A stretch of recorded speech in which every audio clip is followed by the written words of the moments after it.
Well, I want them to be hopeful because since the last election, there's been such an outpouring of people saying, wait a minute here, this is my government too, and I'm going to get involved. I've never seen this before, frankly, and I've been involved in this politics for a very long time. But more and more young people, and frankly all ages, I shouldn't leave it just to young people, are very much involved. The day after the election, I was asked by the Democrat chair if I would come in and talk to a few people who were pretty much wondering what next. It turned out that it wasn't just a few people. We had to move to a new hall, and we had 300 people came, all parties, Republicans, Democrats, independents, unregistered people who wanted to know what do we do. And that has not let up. People are still very much involved, and I believe we saw the results of that in the Virginia election, other places where big changes were made.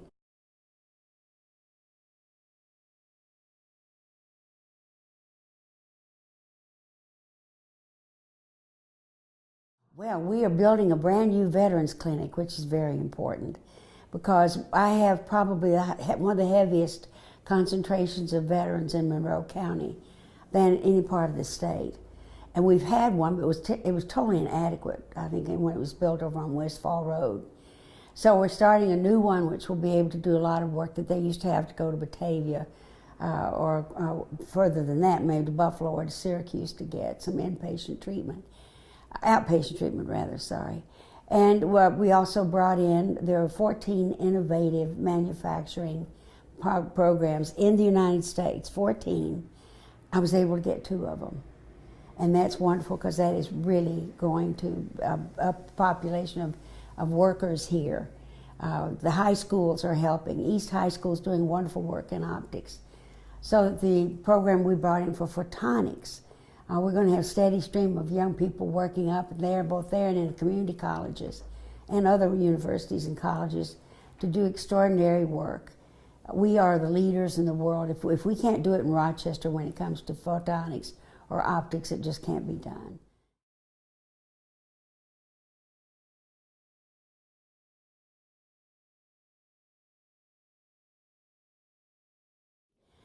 Uniting families, working with one veteran who was so wonderful.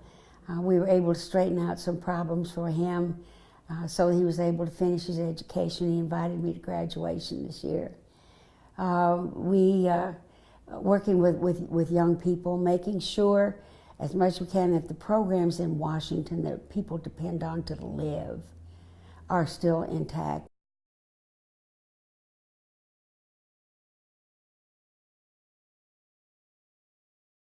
I'm really concerned about this tax bill. It is going to hurt New York so badly.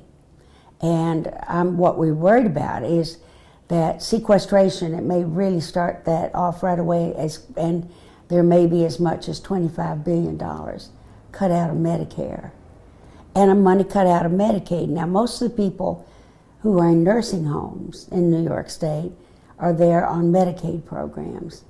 And if families can no longer afford to keep them in the nursing homes and have to take them home, it's going to be a serious issue all around. Not only with the people who the parents or the friends or the family who will work will have to make brand new arrangements, but as somebody said, you're just going to have to bring mother home. It's a terrible thing. We're just simply going backwards.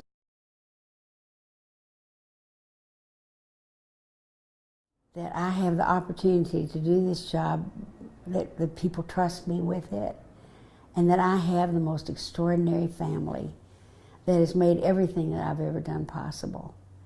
Bob and I had 3 daughters, we had 7 grandchildren, now I have a great-grandson.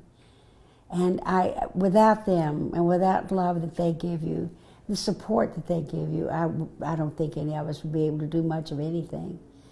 I think everybody here who works in WDKX remembers Andy Langston and Gloria and the beauty of family.